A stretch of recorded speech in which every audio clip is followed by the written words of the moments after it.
Good afternoon. Today we're going to talk a little bit about the budget overall, a little bit more about the state senate and those who are ready to work and those who are ready to not, and then a little bit about our timeline. First off, I want to talk very specifically about the fact that what we're proposing this budget adjustment bill is really about our commitment to the future. And if we fail to make that commitment, we're ultimately going to have to deal with the consequences, not only ourselves, but the consequences we'll pass on to our children and their children into the future. And so this is an incredibly important moment in our state's history. For us, it's about a combination of things. Certainly, it's about balancing the budget for the remainder of fiscal year 2011, which faces a shortfall. Although the budget reforms that we include in terms of wage and benefit are only a small portion of that. I'm going to touch on that in just a moment. On top of that, it's probably of even greater importance that we pass the budget repair bill more than just for this fiscal year, but because it sets the table for ensuring that we're able to balance the $3.6 billion budget deficit we face going into the next biennium. And third, it's important that we do that because on top of that, we need to make sure that as part of doing that, we give our local governments the tools they need to balance their budget in light of the fact that there's going to be less state aid. Like nearly every other state across the country is facing a deficit, we're going to be looking at reductions in state aid to local governments. But unlike those other states that are cutting funds for schools, for the university systems, for other local governments, we're ultimately pushing forward with this plan to make sure that those local governments have the tools to accommodate for those reductions in state aid without hurting their core services. A couple things I want to touch on as part of that. First off, I want to make it clear, I've said this all along, but I want to repeat this because it's worth noting. I have great respect for the more than 300,000 state and local government employees who work here in the state of Wisconsin. They're good, decent, hardworking people. They're professionals, the vast majority of whom for the past week and a half have come to work each and every day, done the job they're paid to do, and continue to be professional public servants, and I thank them for that. And I know the vast majority of them are going to continue to do that. I've also acknowledged along the way that you can hear them out there. There are protesters here each and every day, and they have every right to be heard, at least those from Wisconsin. I know increasingly there are more and more from outside of the state, but for those from Wisconsin, they have every right to be heard.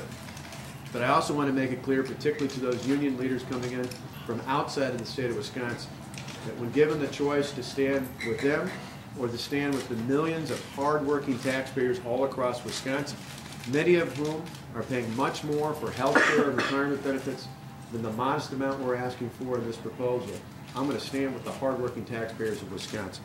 That's what this debate is all about. A couple things have come up over the weekend I want to address. One was, interestingly enough, over the weekend, a couple of the statewide union leaders suggested that the 5 and 7% we're asking for pension and health care benefits might be acceptable. That's an interesting development because, of course, a week ago, they were saying that that was unacceptable because their members couldn't afford to pay for that. It's equally as interesting because some of those same leaders tried to cram through last December a series of state contracts before we got in office, but after the elections. So it's interesting to see how their logic changes day by day depending on what the moment is. The reality is that that's not acceptable for us because this is about balancing our budget not only today, but balancing our budgets at both the state and the local government for years to come. If you don't make the changes we're proposing for collective bargaining in this budget repair bill, you make it very difficult for local governments in particular to balance their budget in the next biennium in the years to come. And I'll give you one good example. There's many of them out there. I know because I used to be a county official and I saw it day in and day out, but I'll give you a good example of their schools. Many of our schools here in the state of Wisconsin are, because of collective bargaining and the contracts that come from that, required to buy their insurance for health care through the WA Trust. That's the state the state teachers union healthcare system, healthcare plan. The WA Trust is the mark that they are required to hit as part of their contracts. Well, ultimately, if we were to change that by removing that collective bargaining requirement because of the changes we're proposing in our budget repair bill, we believe the approximate amount of savings would be $68 million for school districts all across the state of Wisconsin that don't currently have that option of not buying the WA Trust. That's real money. That's money that goes beyond the savings with the health care contribution and the pension contribution. That's one of the many examples of why it's so critically important to change collective bargaining and limit it so that it's down to the base pay here in the state of Wisconsin, not just for the state government, but for local governments as well. Another item that came up over the weekend was the idea of a sunset provision on this that would expire after the next election. Again, that's another non-starter. The reason for that's simple. The reason we face the trouble we face today, the reason Wisconsin has a $3.6 billion budget deficit is certainly in part because of the economy like it is for states all across Wisconsin. But I would contend one of the biggest reasons is because the previous governors and previous legislatures, particularly in this last two-year cycle, made one-time fixes to push the budget problems into the future. 2 years ago, Governor Jim DeLow, my predecessor, and many of those same state Senate Democrats, in fact 12 of the 14 Senate Democrats who are hiding out in another state failing to do their job, voted for a state budget that included $2.2 billion in one-time federal stimulus aid. Money that we were all told at the time was going to go for things like infrastructure, roads, and bridges, but instead they used it to plug their Medicaid and school aid budget deficit. That just pushed the problem off to the future. And now with the economy continuing not to improve here and across the country, that's forced us into a $3.6 billion hole. For us to do the same thing again and just push the problem off to the future is unacceptable. The time has come up, our bills are due, it's time for us to move forward and tell the truth to the people of the state and people all across the country who are listening, that we're going to do the right thing, we're going to balance the budget the right way, we're not going to push it off to the next generation of taxpayers. Second thing is on the state Senate. Again, I want to applaud Senate Majority Leader Scott Fitzgerald and the Senate leadership for deciding that the best thing for them to do is to do what the people of Wisconsin elected them to do, and that's to show up for work and to get the job done. So they're going to be back in session tomorrow. I applaud them for that. I think it's clear, and once again I'm going to ask, and I'm assuming they're listening right now, for those 14 Senate Democrats, you had your time. Now it's time to come home. You asked last week for time for the public to understand what's in the bill. The Joint Finance Committee had 17 and a half hours of testimony. I once served in the state legislature. I don't ever recall that amount of time on any given bill out there in the past. This is unprecedented in terms of the amount of attention. I don't think you could find a single person, at least in the state of Wisconsin, who couldn't tell you they're aware of what's going on with this bill and what the debate's all about. The time is up. It's time for them to come back and participate in democracy. If you want to participate in democracy, you got to be in the arena, and the arena is right here in Madison, Wisconsin. It's not in Chicago. It's not in Rockford. It's not anywhere else. It's in our state's capital, and that's where they belong. And I want to just add further on that. This is something that they were well aware of. I briefed Senator Miller and Representative Barca the morning of the announcement before I came out here and announced it to the public and before I introduced the bill at 10:30 a week and a half ago. Let me repeat that. Senator Miller and Representative Barca were briefed by me personally, and I gave them an outline of what is in the budget repair bill in full writing before I sent it over to them in the press. Ironically, on the flip side of that, I only learned about the Senate Democrats going to another state by all of you in the meeting. We have been very transparent in this discussion. We've been very forthright in what our objectives are, and we've been very informative in terms of what we've told the Senate and Assembly minorities, and I would respect the same courtesy for them to come back home. They want to talk to us, come to the state Senate, make your case, make your argument, but do what the people of the state of Wisconsin ultimately elected you to do.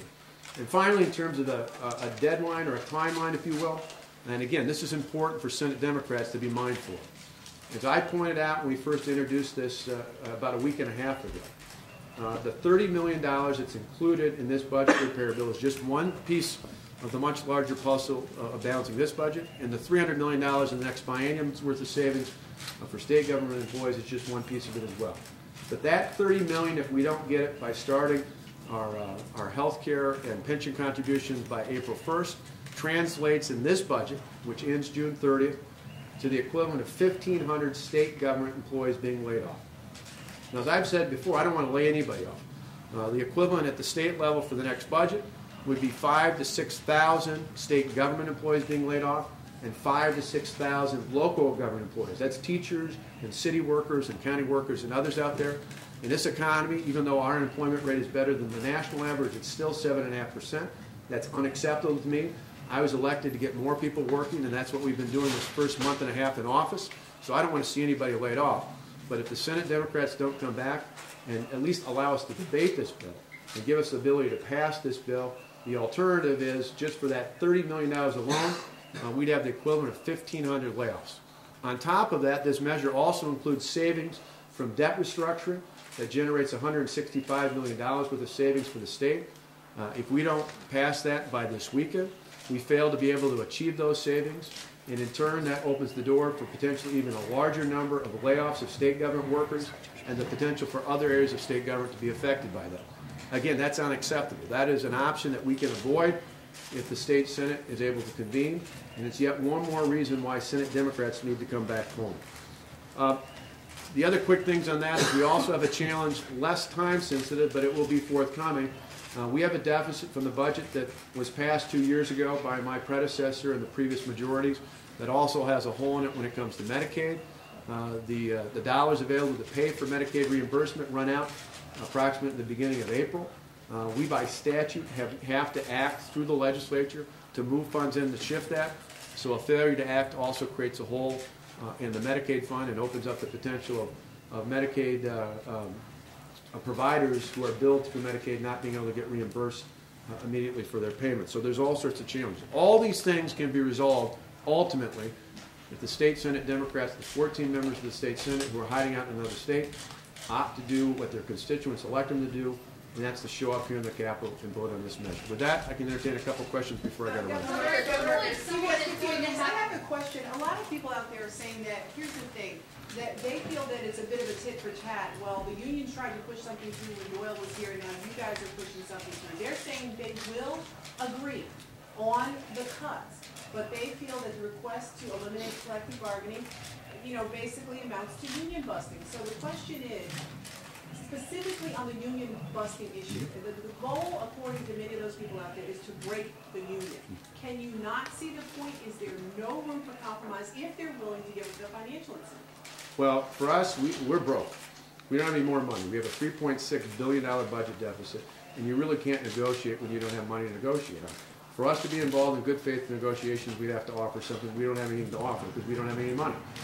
We're like nearly every other state across the country. What I'm trying to do with this measure is unlike what Governor Cuomo's done in New York, unlike what Governor Brown's doing in California and other places across the country, where they're ultimately seeking to balance their budget by cutting billions of dollars for their schools, their university system, their local governments, and not giving them the tools they need to balance that. We're giving these local governments the tools they need to balance the budget without having to have massive layoffs, without having to cut services off there.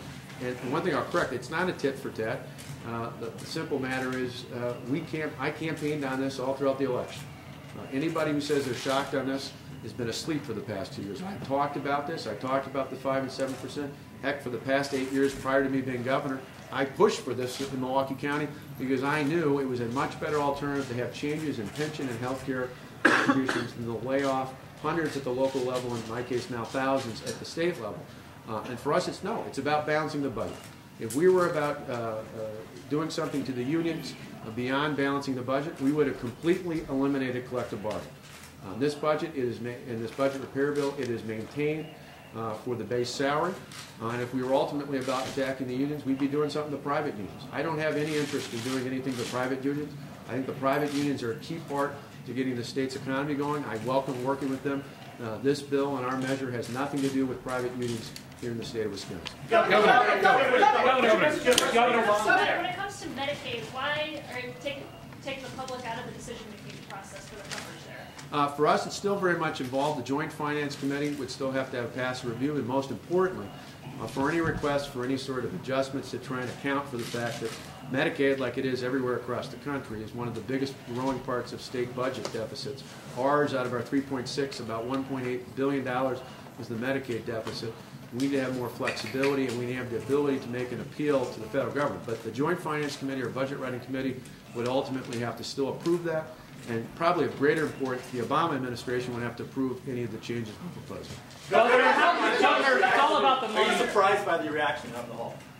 No. I mean, anytime you're going to make a bold move, challenging the status quo, you're going to face passion out there. But anytime you're facing it, I did it for 8 years.